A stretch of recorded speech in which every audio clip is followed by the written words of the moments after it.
Time था जब India का ईवी मार्केट एक ही नाम पे टिका हुआ था, ओला इलेक्ट्रिक, और उसके पीछे था एक बोल्ड फाउंडर भावेश अग्रवाल। ये पूरी कहानी है ओला इलेक्ट्रिक के राइज एंड फॉल की। Chapter 1, the rise of Ola electric. 2021 से ओला का टाइम स्टार्ट हुआ, ना कोई कंपटीशन ना कोई थ्रेट। 2022 से लेकर 2024 तक Ola electric was unstoppable. Ola S1 launch होता है और बुकिंग इतनी हाई कि वेबसाइट ही क्रैश हो गई। 2024 तक 4 लाख प्लस स्कूटर सेल किए और मार्केट शेयर 35% प्लस, मतलब ईवी स्कूटर मार्केट का clear king. Chapter 2, the big बेट।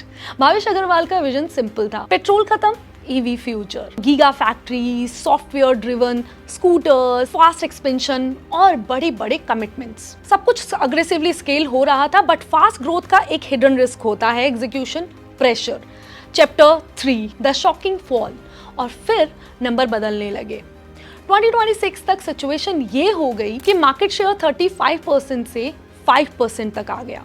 जनवरी 2026 में 6% से भी नीचे और मार्च तक 4.6 से लेकर 5% तक आ गया। अब सबसे शॉकिंग, ओला अब 5th पोजीशन पे आ चुका है ईवी स्कूटर मार्केट में। यस, लीडर से directly 5th place. Chapter 4, temporary recovery but not enough. March 2026 में थोड़ा बाउंस बैक आया, 10,000 प्लस यूनिट सेल की, बट ये रिकवरी सिर्फ शॉर्ट टर्म थी। Overall trend still downward. Chapter 5, the real issue. Number के पीछे रीजन भी क्लियर है, 10,000 प्लस कस्टमर कंप्लेंट्स, स्कूटर बंद हो जाना, सॉफ्टवेयर ग्लिचेस, बैटरी और रिलायबिलिटी इश्यूज।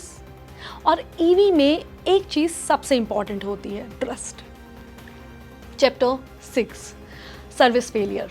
ओला का biggest weak point after sales service.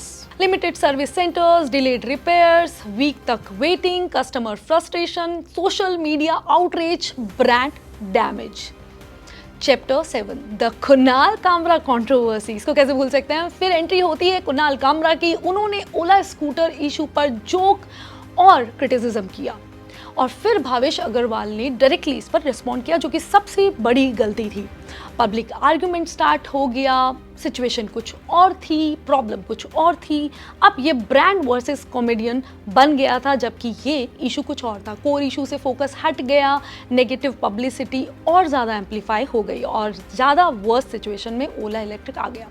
Chapter 8, competition took over. जब ओला स्ट्रगल कर रहा था, इस कंट्रोवर्सीज में फंसा हुआ था और बहुत सारी चीज़ों से भटक गया था, तब दूसरे ब्रांड स्लोली साइलेंटली ग्रो कर रहे थे, जैसे टीवीएस, एथर एनर्जी या फिर बजाज ऑटो। और इन्होंने एक सिंपल फॉर्मूला फॉलो किया, रिलायबिलिटी ओवर हाइप। अब बात यह है कि ओला ने ईवी रेवोल्यूशन स्टार्ट किया, बट अब वो खुद सर्वाइवल मोड पे आ चुका है।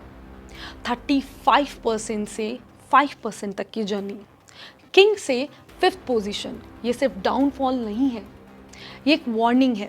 अब सवाल ये है कि क्या भावेश अग्रवाल कमबैक करेंगे या ओला ईवी रेस से बाहर हो जाएगा। फास्ट ग्रो करना इजी है, बट सस्टेन करना वही रियल गेम है।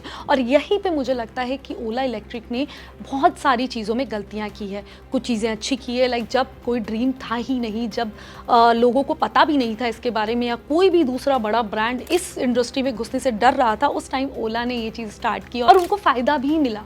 लेकिन उसे सस्टेन करना, उसे आगे तक लेके जाना और विदाउट एनी ओवर कॉन्फिडेंस उसको फॉलो करना, वो बहुत इंपॉर्टेंट था। कस्टमर का ट्रस्ट जीतना और सर्विस प्रोवाइड करवाना, ये सारी चीज़ें बहुत इंपॉर्टेंट थी, जहाँ पे मुझे लगता है कि ओला इलेक्ट्रिक ने लैक किया। आपको क्या लगता है कि क्या रीज़न रहा इस डाउनफॉल का? और अगर कोई पॉइंट मुझसे छूट गया हो तो मुझे ज़रूर बताएं। अगर आपको मौका मिले ओला स्कूटर परचेस करने का, तो क्या आप परचेस करेंगे या आपके माइंड में कोई और स्कूटर ऑप्शन है, तो मुझे कमेंट सेक्शन में ज़रूर बताएं। मेरा नाम है स्वाति अग्रवाल। अगर ये वीडियो आपको पसंद आया है तो लाइक किए बिना मत जाएगा और ऐसे ही और वीडियोज़ देखने के लिए सब्सक्राइब किए बिना मत जाएगा। Take care, bye bye.